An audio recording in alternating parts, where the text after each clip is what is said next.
আজ আবার নতুন করে আর একটা বাহানা জুড়ে দিয়েছে, সেটা হচ্ছে ঘুগনি খাবে। আরে দাঁড়াও, আমি বলছি।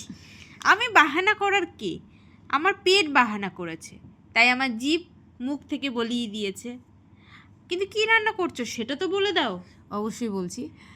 আমি করছি কিছুটা মটর ভিজিয়ে নিয়েছি, সেটাকে সেদ্ধও করে রেখেছি, আর তার সঙ্গে কিছুটা আলু কেটে নিয়েছি ছোটো ছোটো করে, একটা বড় পেঁয়াজ, তেলের মধ্যে একটু জিরে দিয়ে পেঁয়াজটা দিলাম, তারপরে আমি দেব আলুটাকে ঢেলে দিলাম, দিয়ে এবার এটাকে লাল লাল করে কষাবো।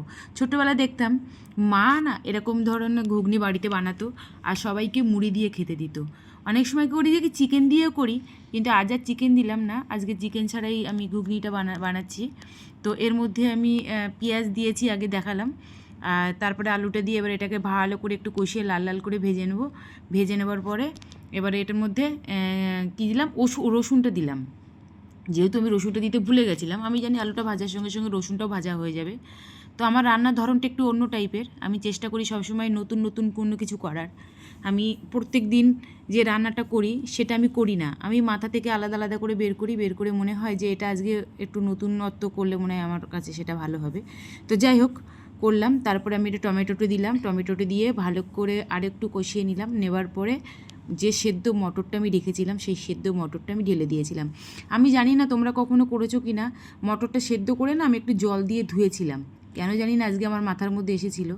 ভালো করে ওটা একটু ধুয়ে তারপরে আমি আবার দিয়েছিলাম, কেননা আমি সেদ্ধ করার পরে না একটা গন্ধ পাই, একটু ধুয়ে নিলে কি হয় ওই গন্ধটার আমার নাকে লাগে না, যার কারণে আমি একটু ধুয়ে নিই। তো এইবার আমি কষিয়ে নিলাম, কষিয়ে নেওয়ার পর আমি জল ঢেলে দিলাম, যে মশলার জলটা একটু ছিল বাটিতে সেটা দিয়ে দিলাম, দিয়ে এবার এটা কিছুক্ষণ ঢেকে রেখে আমি ফুটিয়ে নিয়েছি। নেওয়ার পরে দেখতেই পাচ্ছ আমি খুলে নিয়েছি।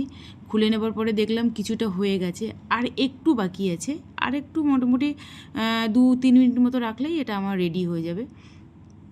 তো যেটা বলছিলাম, মা ছোটোবেলায় দেখতাম ঘুগনিটা বানাতো, বানিয়ে যখন আমরা 3 ভাই বোন খেতে বসতাম মারামারি করতাম, মা বলতো আচ্ছা তোকে একটু কম দিয়েছি তোকে একটু বেশি দিয়েছি, তাতে কি হয়েছে, আরে দিদি তো 2 দিন পরে শ্বশুরবাড়ি চলেই যাবে।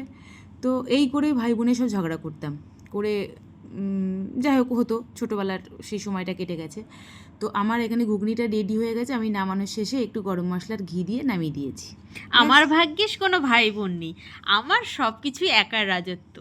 আর শুধু ঘুগনি খেলে তো হবে না, তার সঙ্গে তো আরেকটু দরকার। আর রাত্রিরে মুড়ি টুড়ি আমার চলবে না, রাত্রিরে খাবো পরোটা। মাকে বলেছিলাম প্রথমে তো লুচি খাবো, আসলে ঝাড়টা খাবো বলে একটু লুচি পরোটার মধ্যেই রেখেছিলাম। তো মায়ের মানে কি বলবো, আত্মাও চেয়েছে, আমার সাথে সাথে তারও আত্মা চেয়েছে, ওই জন্য ঘেমে নিয়ে আমার জন্য পরোটা বানিয়েছে। পরোটাটা খেতেও দারুণ হয়েছিল, কেউ বলবে না এটা আটা দিয়ে করা। আমিও প্রথমে ভাবতে পারিনি, পরে যখন বলছে এটা আটা দিয়ে করেছে তখন আমি তো শুনে অবাক যে ময়দার জায়গায় আটা। কিন্তু ওই যে ভালোবাসা আর ইচ্ছে থাকলে আর হাতে জাদু থাকলে সব সম্ভব। আমি আবার এইসব পরোটা বেলতে পারি না। তো খাওয়ার পরে কেমন হয়েছে সেটাও তোমরা নিজেই শুনে নাও। মা তো আজকে কি ডিনার করলো তোমাদেরকে দেখালাম, এবার সেটা খাবো, খেয়ে দেখি কেমন হয়েছে। দুর্দান্ত হয়েছে, চিকেন পড়েনি বোঝা যাচ্ছে না, আমরা চিকেন ঘুগনি খাই, এটা চিকেন ছাড়া দারুণ খেতে হয়েছে। পরোটাটা দাও একটু,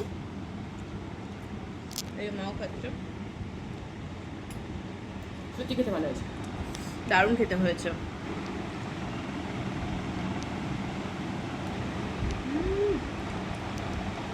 দারুণ সত্যি দারুণ।